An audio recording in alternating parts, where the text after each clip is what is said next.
Thanks so much for joining us today on Connect and Collaborate, where we come together each day to introduce you to our network of business and community leaders and to discuss important issues that impact business in Colorado and the region. I'm Tammy Schaefer, your on-air producer, and this week on Connect and Collaborate, we're taking a closer look at healthcare with some unique perspectives, and today we're connecting with DORA, Colorado's Department of Regulatory Agencies, and Rebecca Laurie is here, Director of Communications. We'll talk a little bit about insurance and the different ways that DORA works with insurance. Yes. Yeah. Thank you, Tammy. Well, it's good to kind see of a long you. introduction. It's great to see you. Yeah, absolutely. It's always great to be here. And we do try to come on to the radio program fairly regularly and bring the leaders from the Department of Regulatory Agencies and its different divisions, its unique regulatory divisions, to be able to unveil the mysteries, so to speak, of the regulatory process, and to help people understand, why some things are the way they are and why they aren't the way they are. And it really is just such a good opportunity to be able to connect. And thank you. We really appreciate having you. And I think it is such a great opportunity to, like you said, reveal that, and it makes a little bit more sense to each of us every time we talk with you. Every single time, yes, which is great. And today we have a very special guest. We have our brand new interim insurance commissioner, and I mean really brand new. He's less than 10 days on the job. Congratulations. Michael Conway. He was just appointed, and in his position, he serves as the chief executive of the Division of Insurance and oversees the regulation of the insurance industry in Colorado. So not a small role by any means. His role brings together consumers, the insurance industry, and other stakeholders to create an inclusive, firm, and fair regulatory approach to all lines of insurance, title, and workers' compensation. Oh, and I skipped a few things: auto, health, homeowner, life and property and casualty. And prior to his appointment, Commissioner Conway, he served as the Division of Insurance's Deputy Commissioner for Consumer and Compliance Services. In that role, he developed and guided the division's strategies regarding health insurance during what was a fairly tumultuous time for that industry and also for Colorado and the nation. Yeah. Prior to that, the commissioner worked as an assistant attorney general for the Colorado State Attorney General's office from 2010 to 2016, where he represented the Division of Insurance, and he served 3 commissioners of insurance during that time. So we're very, very happy to have Michael here with us. Yeah, thank you for having me. I think Welcome. the only thing that's worse than writing about yourself is listening to somebody else talk about yourself. But thank you very much. That was a very nice introduction. I'm really excited to be here and have a conversation about health insurance. Great. Well, just jumping right into it. Commissioner, can you give us a quick overview of the Division of Insurance and what it does? Sure. So everything that we do at the Division of Insurance is really guided by our mission, and our mission is consumer protection. So last year, just to give you a brief snapshot of what we did last year, we took over 4,000 complaints last year from emails and phone calls. We actually got roughly $10 million returned to Colorado consumers. That was through a variety of different mechanisms. We get consumer complaints from homeowners, as Rebecca was talking about, as part of health insurance. Any number of different avenues come in on the consumer complaint side.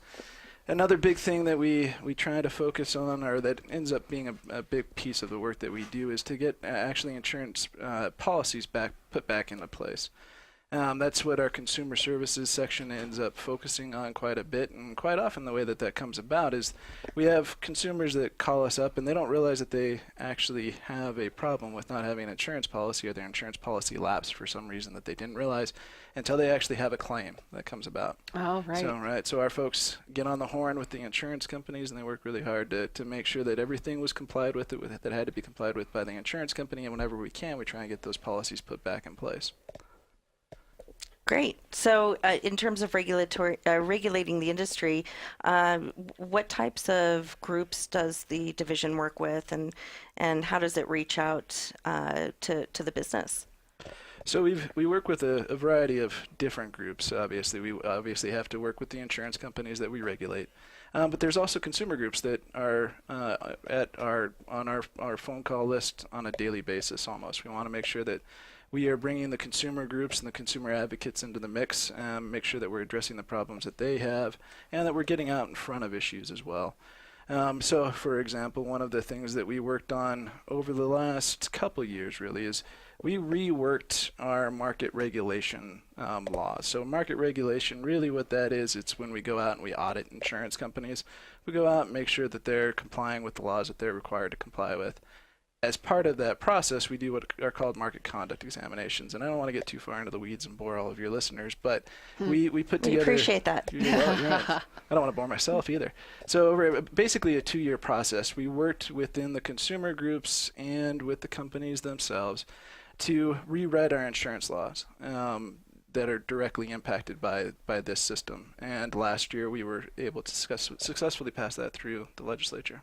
So what's an example of the division working collaboratively to address an issue? I know that there's title insurance regulation, there was Senate Bill 300, just a bunch of different policies that went through. Sure. So Senate Bill 300 was a Senate bill that was passed last year. It was a bill that required us to go and look at different ways to reduce insurance premiums. Primarily insurance premiums in the individual market. That's typically when you hear about consternation or problems in the health insurance marketplace, 99% of the time the coverage that you're hearing, the issues that are being discussed are really just in the individual marketplace. They're not so much in the small group or the large group marketplace. But what Senate Bill 300 asked us to do was to put together essentially a big working group. So we held a number of different working group meetings, and what the working groups ended up focusing on was a reinsurance program.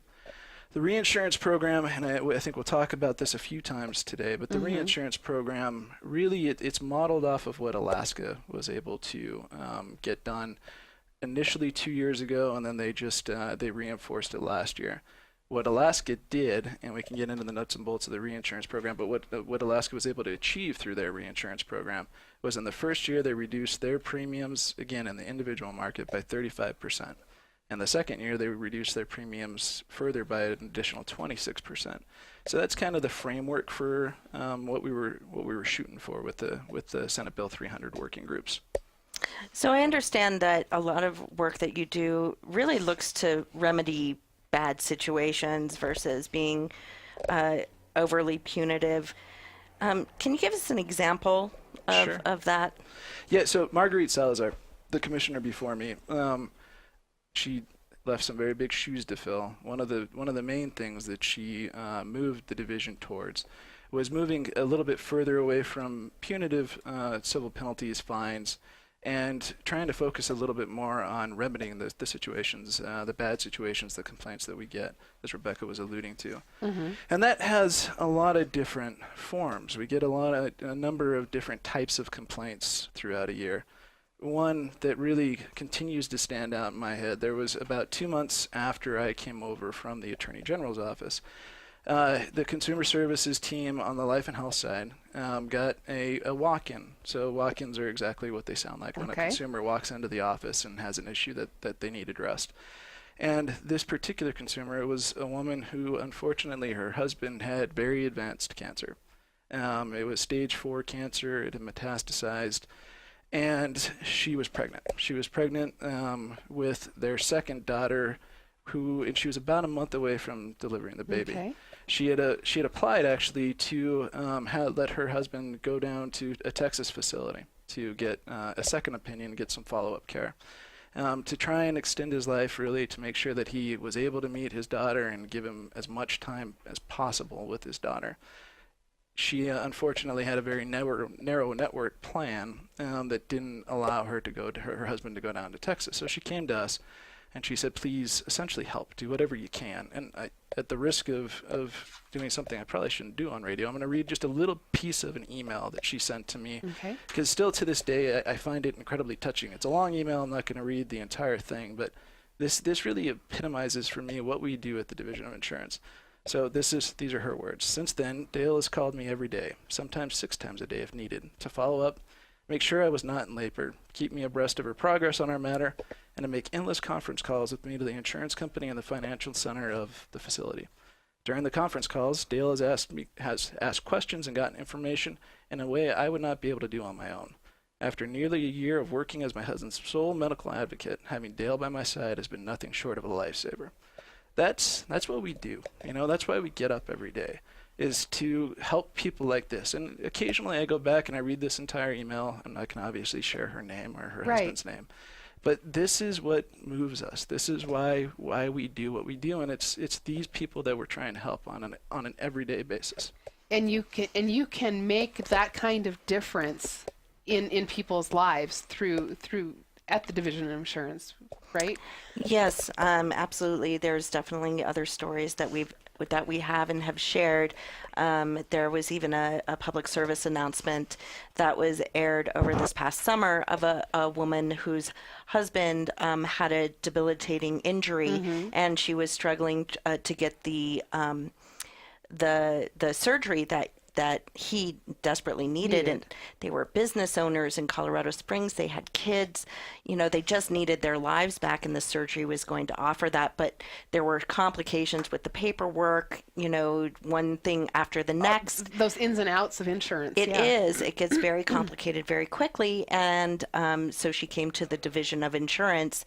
And again, an employee similar to Dale Axman worked with her, day in, day out to make sure that because their insurance did allow this surgery, that the surgery actually could take place. So she volunteered to go on television and talk about this, and because it makes such a difference in people's lives on an individual basis. So when we talk about kind of unveiling the mystery of a regulatory department, what it comes down to are people and their quality of life. And as we've mentioned this in different shows as we talk with so many of your different departments, the agencies within the Department of Regulatory Agencies, that there are so many opportunities, that people like me don't know what I need to do to make it happen, right?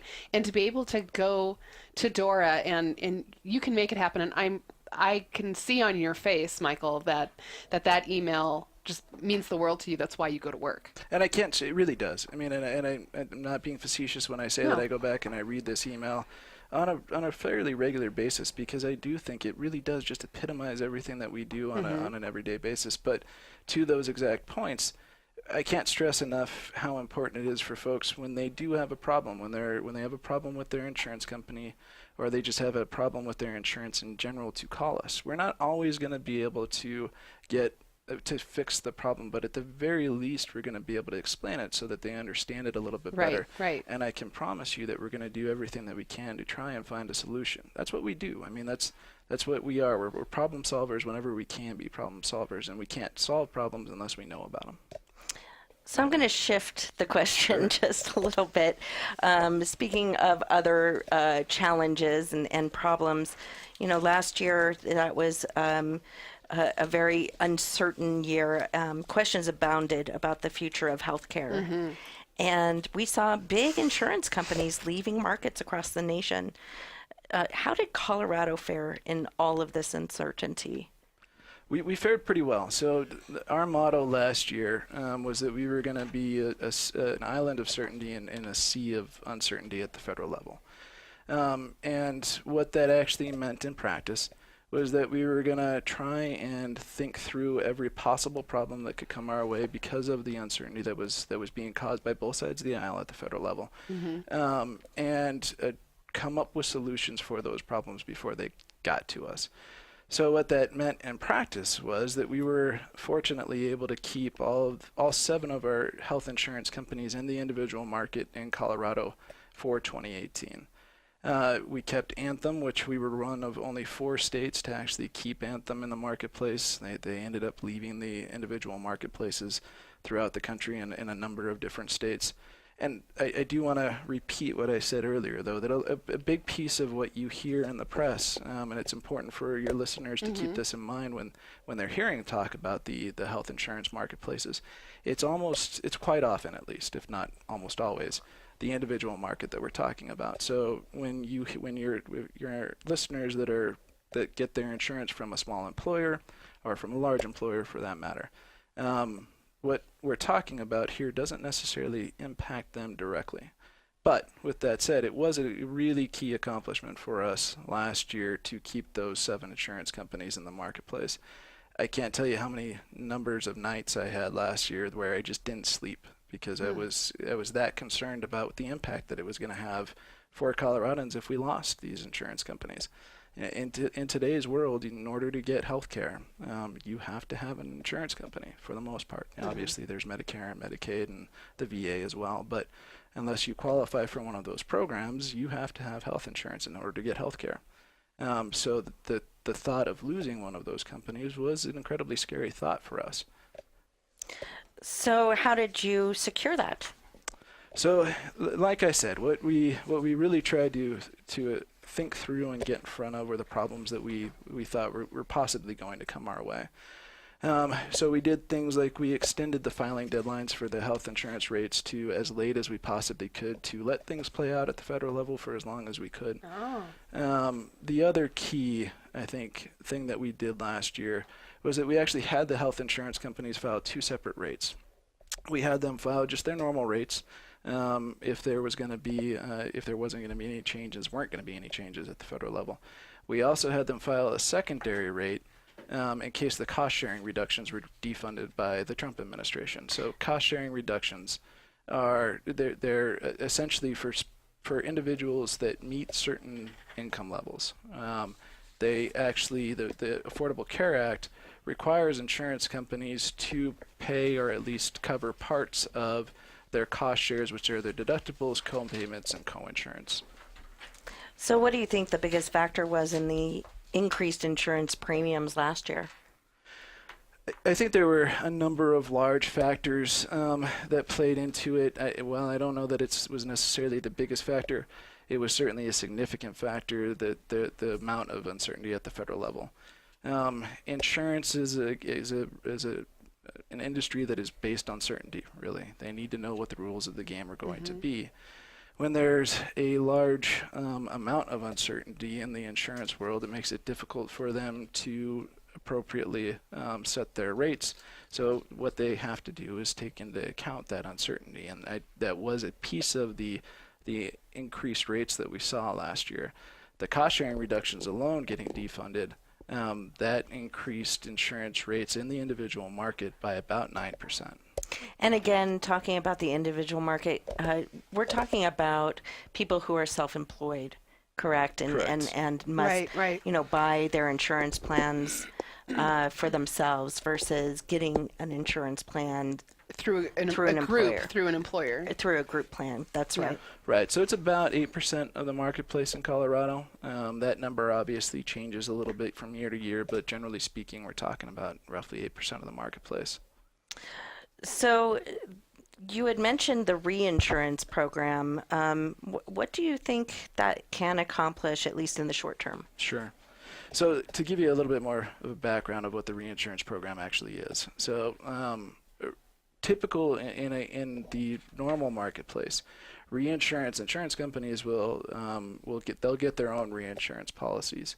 So they'll reinsure their claims over a set amount. So let's say it's a health insurance carrier and they want to get reinsurance in the private marketplace for anything over $1 million. So the reinsurance company then in that situation would step in and cover the claims if they have a consumer that goes over the $1 million rate.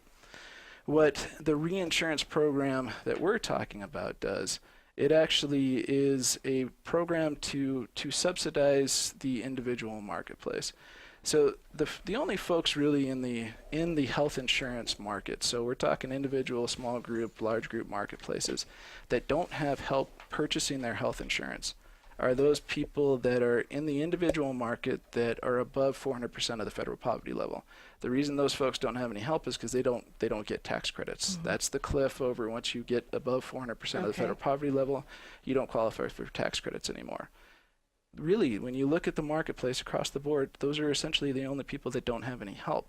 So what the reinsurance program does, one of the fundamental ideas of it is it's set up to help those folks purchase their health insurance.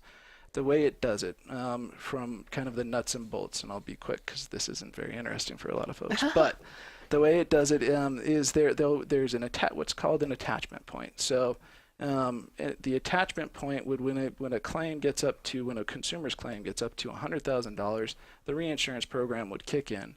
It would cover the claims for that person up to a cap of some kind, let's say $500,000.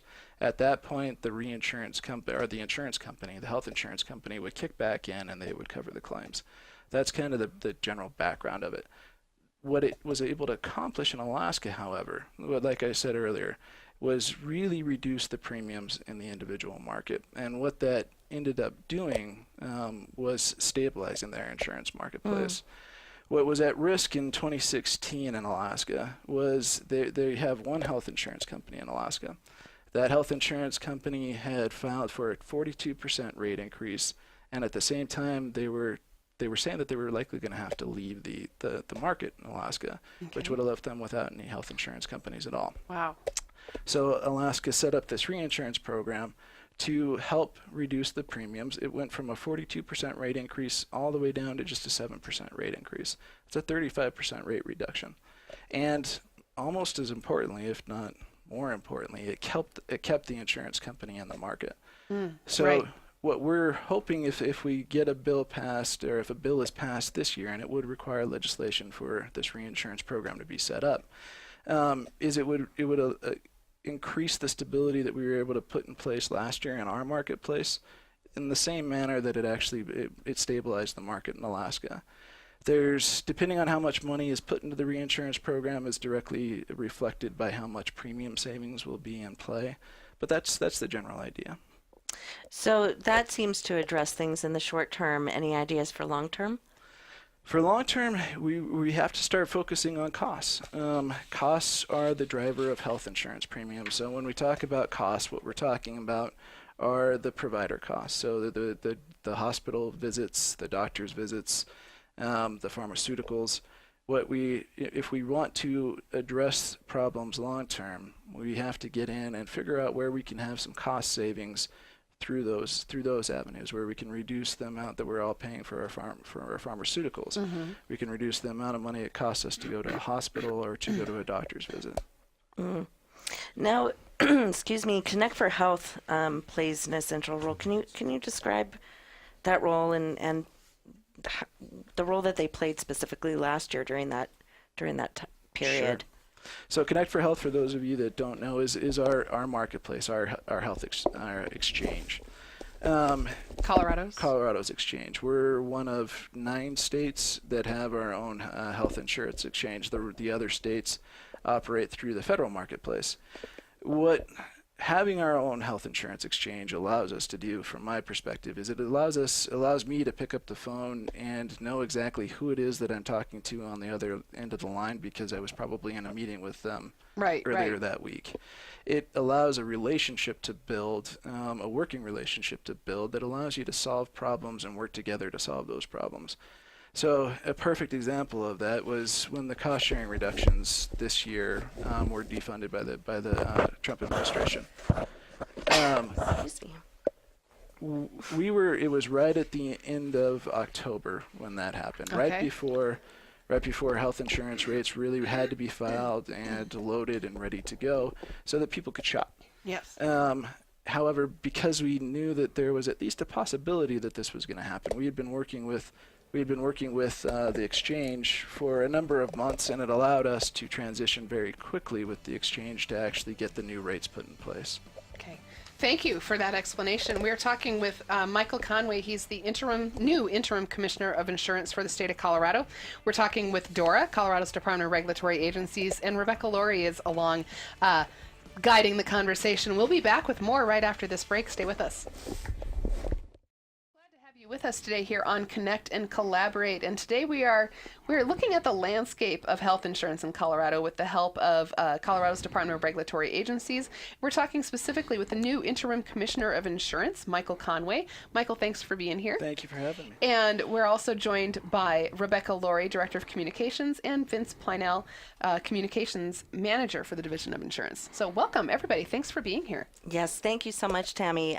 We had a really interesting conversation with Commissioner Conway, looking about all the different aspects that are involved with health insurance. And we're very glad to have Vince here, who's been on the show before. Yes. And, just kind of talk about what's ahead. So, Vince, I know you wanted to jump in here. Well, in trying to think ahead to 2018, what are the challenges going to be? You mentioned the reinsurance program. I think it might be important to talk about maybe the timeline or how that will come about in 2018, and then some of the other challenges you expect to see. Sure, yeah. So the timeline will be interesting. The timeline is directly dependent on how fast our friends at the legislature decide to move with the bill or not. At least at this point, it does look like there is going to be a bill proposed. So that'll be the first step in the timeline, and then a big part of the reinsurance program is actually getting a waiver from the federal government to set it up. So we'll have to actually go through some hoops with the federal government to get that approved as well, and that'll take the spring into the summer. Is the hope to have it in place for 2019? And best case scenario? That is the hope. The hope is to have it in 2019 so that we actually get those premium reductions in place for folks. I get phone calls. We get phone calls on a constant basis. I take those phone calls on a fairly regular basis, and listening to the pain that folks are going through currently is really terrible. We want to do something to help with these insurance premiums. We feel it's imperative for us to at least be trying to help with these insurance premiums. We really do think this reinsurance program is a great way to go. Okay. Before we touch on some of the other challenges of 2018, is bringing the reinsurance program going to be a collaborative effort? I mean, obviously, you say it's got to be a legislative process, but is there more stakeholder involvement to come? So as I was talking about in the last segment, we did have we had, I think, 6 different stakeholder meetings over the last year, roughly. There will continue to be a stakeholder process if the legislature decides to pass the bill. As part of the waiver application with the federal government, we do have to have a number of different stakeholder meetings with folks to get their input and help us guide the direction for the program. Okay. What other challenges do you see for health insurance for 2018 in particular? So one of the challenge just from 2017 into 2018 is the uncertainty that's out there. Folks don't really know what is required of them and what is not required of them. For things like the individual mandate, for example. The individual mandate doesn't actually go away until 2019, so folks actually are required to have health insurance in 2018. Mm-hmm. But there's a fair amount of confusion out there, for example, about just that piece of it alone. There's confusion about what types of health insurance plans people want to buy, or whether the plan that they are going to buy is going to cover everything that they think it's going to cover, for example. So the uncertainty is going to be a big piece of the issues that we're dealing with going into 2018, and it's something that we're going to try and do everything we can to get the right information to folks. And we should mention we are nearing the end of the open enrollment process. Correct. So this year's open enrollment ends in Colorado on the 12th. We extended the open enrollment in the individual market about a month longer than the federal government's open enrollment. We're able to do that again to touch on the issue that we were talking about at the end of the last segment. Directly because we have our own health insurance exchange, the federal government allowed us to set our own open enrollment. So we took advantage of that. We wanted to give folks as much time as possible to shop and make sure that they understood what they were buying. And important to reiterate, that's the individual market. If people get their insurance through their employer, check with their employer as to when their open enrollment is, whatever that schedule is. That's right. But if people if people who buy an individual plan don't get it by this Friday, they'll have to wait till next year, or else unless they have some sort of life event, right, Mike? Correct. Yeah. So they'd have to have some sort of special enrollment reason to actually get into the health insurance marketplace. Or if they got a job that actually provided health insurance coverage, that would be an avenue as well. Okay. Right. Now, what are association plans, and what will those new regulations allow for? So association health plans, the federal government issued a proposed rule last week. So it's important to note for everybody, again, on the uncertainty front, that the rules that you're hearing about with the association health plans, they're just proposed rules. Nothing is definite yet. But what historically an association health plan was it was a mechanism for small employers to kind of band together in order to actually increase the size of their group so that they could get better insurance rates and get more affordable insurance rates. And so, do you have any red flags that you see, or really any opportunities that you think are there associated with that? So what the proposed rules are at least proposing to do is to really open up who can fit into an association health plan, whether it's possibly self-employed folks could fit into that association health plan, and also just open up the mechanism for folks for the association health plans themselves to decide what they want to cover underneath the plan. So it does cause some level of concern on our part, and it's a fair amount of concern on our part. Primarily, there's kind of two reasons why that's the case. The first is the historical impact that the association health plans have had. So back in the 90s, there was 80s, 90s, there was a wave of fraudulent association health plans. They were called MIWAs back then, but they're still called MIWAs, Multiple Employer Welfare Arrangements. The acronym is MIWA, and that's what you'll hear folks refer to it as. MIWA. MIWA, yeah, right, exactly. Okay. And they caused a lot of problems in the marketplace. There was a race to the bottom, and essentially what that means is the association health plan would pick the state with the most lax regulation possible, really the plan wasn't going to end up covering much. They would go to states like Colorado that has increased mandates, so folks think that they're going to have certain things covered by their plan, like maternity care, like hospital care, and that wouldn't necessarily be the case, so they ended up purchasing a product that they didn't understand, and they didn't get what they thought they were actually buying. We're concerned that that's going to come back underneath this proposed rule. A lot of those issues could be back in play.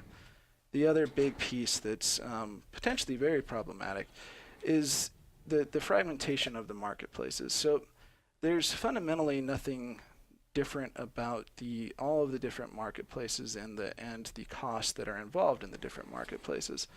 The difference between them is how healthy the groups are that are in those marketplaces. That's really the reflection of how much the insurance premiums are. Right. What the concern is with these association health plans is that they will pull the healthy people out of the marketplaces because those people will be able to actually have cheaper coverage because they're not as sick. At least they're not as sick yet. But they're, like, unfortunately all of us will be. At some point they're going to be sick too.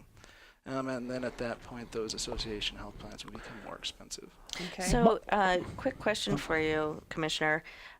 You had mentioned the situation that was happening in Alaska, in which there was only, one company, and that really strapped everyone in terms of being able to. Difficult. Right. In Colorado, I think, have been obviously very not only fortunate in the work that the Division of Insurance has done to try and keep the companies here, but a lot of other states, like Alaska and some others, really haven't been very successful at that. Do you have any particular thoughts about bringing more insurance companies to Colorado? Just, not just the individual market, but across all segments. Does that help the marketplace? Sure, absolutely. And we're open for business if there are any health insurance companies that are listening.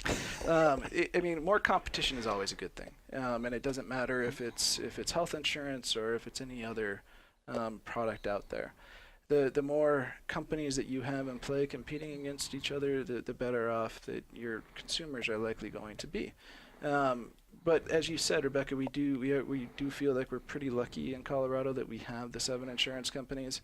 We were able to keep at least one insurance company in every county in the state, which There was a fair amount of fear last year at different points that wasn't going to be the case, not only in Colorado, but across the country. I didn't realize that was the case, that there are some counties that may only have one eligible on the individual market. On the individual market. Right. Got it. Okay. We have 14 counties in Colorado that only have one health insurer. Anthem is the only health insurer in 14 of our counties. And those were the 14 counties that when I was talking about having the sleepless nights earlier about that were really scary, right? The idea that those folks in those counties wouldn't have an option to buy health insurance is a very, very scary concept. It's good to know how committed that our commissioners of these agencies are to the people of Colorado. Like you've mentioned a couple times, the sleepless nights. When you want that to work out, you're really thinking of the welfare of the people in this state.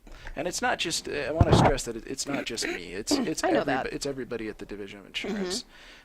We all care this much. You know, it's the team comes to work every day committed, as you just said, committed to the people of Colorado to find ways to help and to actually help people with a multitude of different problems. It might be title insurance, it might be health insurance, it could be any number of different things. Commissioner, I think it'd be interesting for the listeners if you can maybe relate the association health plans to small group health insurance. What's the difference? Is there any similarity? What would change if those association plans came back in full force? So association health plans now actually aren't all that much different than the small group market. Association health plans under the current regulatory scheme are required to cover the 10 essential health benefits. So the 10 essential health benefits are really kind of what drives the Affordable Care Act. It's the 10 categories of things that all health insurance companies have to cover in the individual and the small group markets.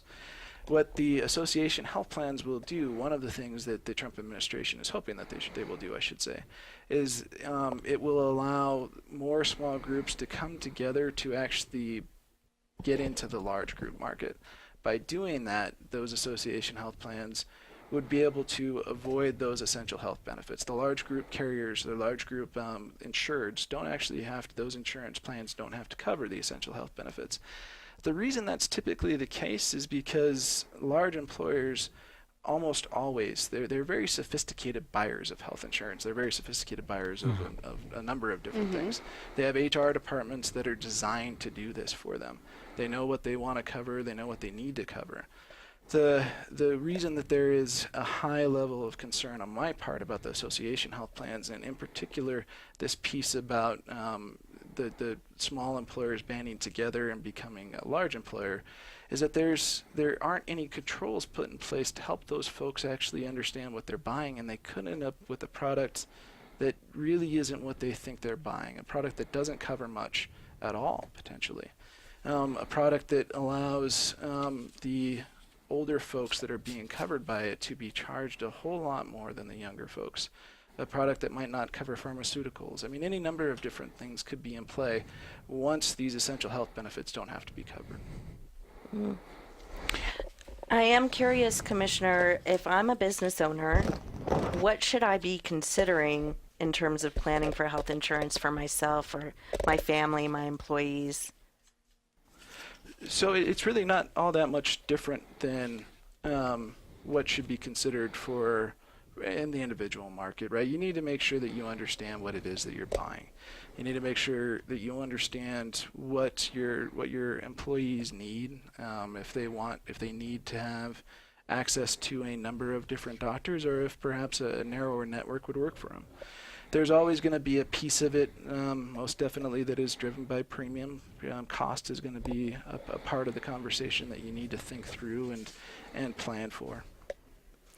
So what other considerations for small and large businesses in choosing a health insurance company for their employees, if you're an owner? You need to think about things like the pharmaceutical coverage. Like I said, the network is going to be a key component for those employers. They need to understand if for example, the plan that they're on currently, they have an employee that really needs to be going to a particular doctor. It's important for them to understand that that's in play for them and that they have those conversations with their employees. Commissioner, you've mentioned network now a couple times, and over the last couple of years, we've heard a lot about networks or narrow networks. So you even mentioned it, I think, when you gave your example. how does the Division of Insurance regulate those networks and make sure that they're sufficient and that they serve people? We have 4 or 5 different regulations in place to make sure that the networks are adequate. So it's called network adequacy. So there's certain requirements that the companies have to meet. They have to make sure that they have a sufficient number of doctors in order to cover the number of people that they have in their health insurance plan, for example. They need to make sure that their primary care physicians, there's a certain number of primary care physicians within a reasonable driving distance of the people that they're insuring. So it's really the regulatory scheme that we have in place to make sure that the companies, the insurance companies, are really the network adequacy couldn't be a better name for it. It's to make sure that the network that is in play in these insurance plan is adequate to cover the folks that are covered by the insurance plan. But that brings up a particular challenge in rural areas. It does, right? So there's a number of different challenges in the rural areas, but one of them certainly is we are going through, or the state is dealing with issues with the number of doctors that we have in rural areas, for example, which then in turn, or even hospitals, which then in turn causes some concern on the network adequacy, especially at the distance that folks have to drive out in some of those rural areas.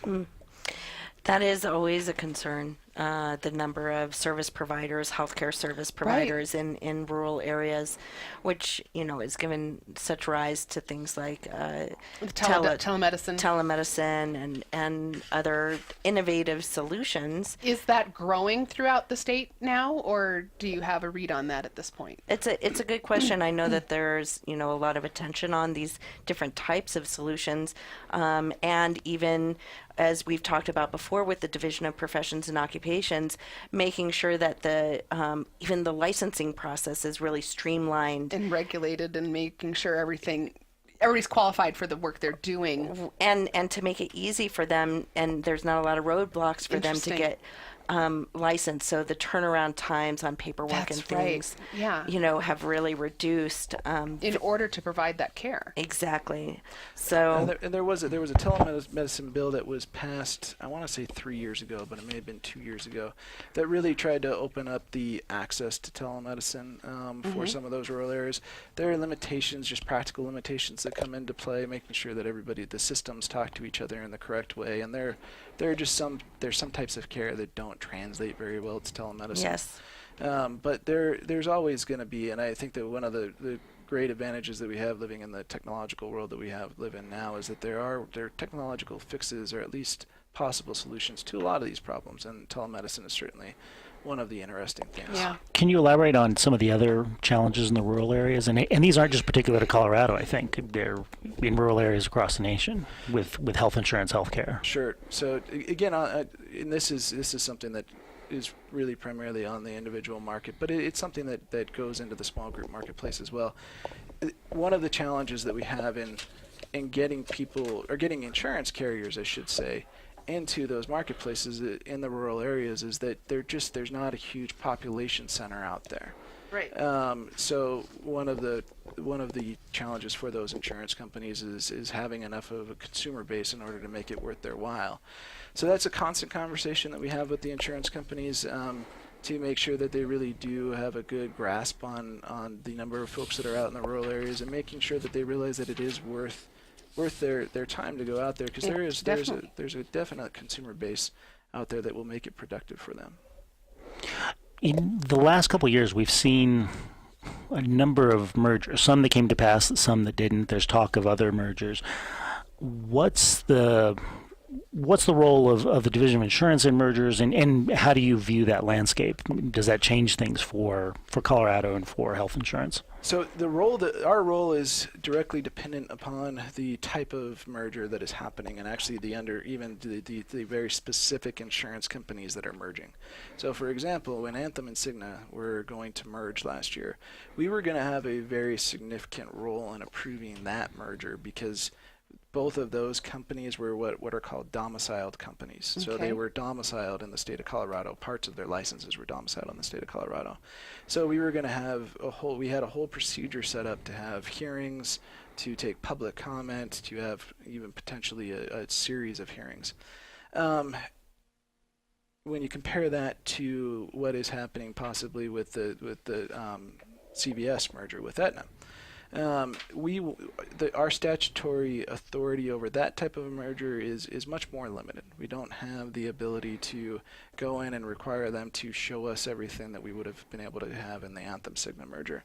So it really is dependent upon the types of companies that are coming to us to try to merge. The landscape going forward, to answer that piece of your question, I think we're probably going to continue to see these types of mergers or different types of mergers come into play. I think when you have Amazon entering into any marketplace, like they're talking about entering into the health insurance or at least the pharmaceutical marketplace, it's gonna make people nervous. It's gonna make companies nervous, and there's going to be new and innovative things that happen that nobody really saw coming. Mm-hmm. You know, we have a few minutes left, and I would like to circle back again because it is going to be a focus on the reinsurance program and how that will impact employers. Right. So I think to properly frame that discussion, I think it's important to at least acknowledge that the uncertainty within the individual market, it really ends up trickling into the small group market and the large group market as well. So all of those concerns that I shared about the association health plan, the reason the association health plans that they're being changed and that perhaps they're being broadened is because of the problems that we have in the individual marketplace. And the problems that the association health plans that I'm fearful will cause will directly impact the small group and the large group markets.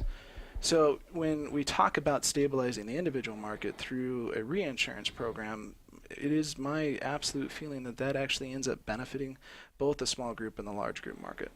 So that's kind of the more tangential impact that it will have. The more direct possible impact that it may have is depending on how the reinsurance program is funded.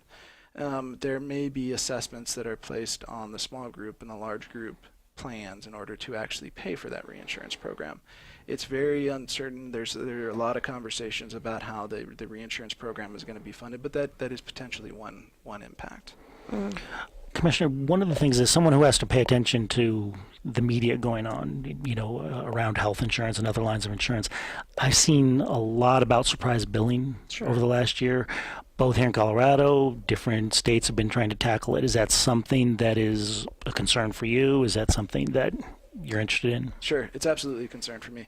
And I think Chris Vanderveen from 9 News has done a very good job of giving the state some highlights of the different problems that can happen for surprise billing. Do you want to define it? Surprise billing, to give everybody a framework for what it is, kind of at a 20,000 foot level.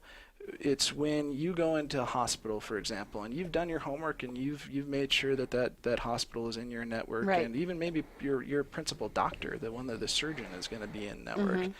Mm-hmm. However, you didn't realize that there was going to be an anesthesiologist because you just don't know how the hospital works all that well, or because a different anesthesiologist is on that day than the one you even possibly checked on. Yeah, becomes on duty, yeah. Right. So, and then it turns out that anesthesiologist or somebody, whoever it is that comes and sees you, just wasn't actually in network. So it wasn't in network with your insurance provider. He has a contract that he's not in. Right. So it means that he doesn't have a contract with your insurance company. And because he doesn't have a contract with your insurance company, that means he's technically considered out of network. And I just did air quotes for people on the radio. Yeah. And so what that ends up meaning is that when the health insurance company doesn't cover the entire cost of the bill, the doctor or the provider, the hospital, whoever it may be, ends up sending a bill to the consumer and telling the consumer that they have to cover that bill. And that's called a surprise bill. I am hopeful, I'm very hopeful that the state starts to address it at the very least in a manner so that we actually take the consumer out of the middle. It's really important that the consumer doesn't get stuck. They didn't do anything wrong. They didn't understand that there was going to be an out-of-network provider that came and saw them for 5 minutes. Right, and now maybe they try to appeal that, and then they come to talk to you to figure out how to make that work. Exactly. Well, a lot to chew on, Commissioner. Thank you so very much. And thank you for having me. I really enjoyed it. I was just going to thank you for being here. Thank you so much, Michael Conway. He's the new interim commissioner of insurance for the state of Colorado. And thank you also to Rebecca Laurie, the Director of Communications for DORA, and Vince Pleinell, Communications Manager for the Division of Insurance. You've got a lot of titles, and we're glad that you have them and that you do the great work that you do. Thanks for sharing all the information with us. Thanks again.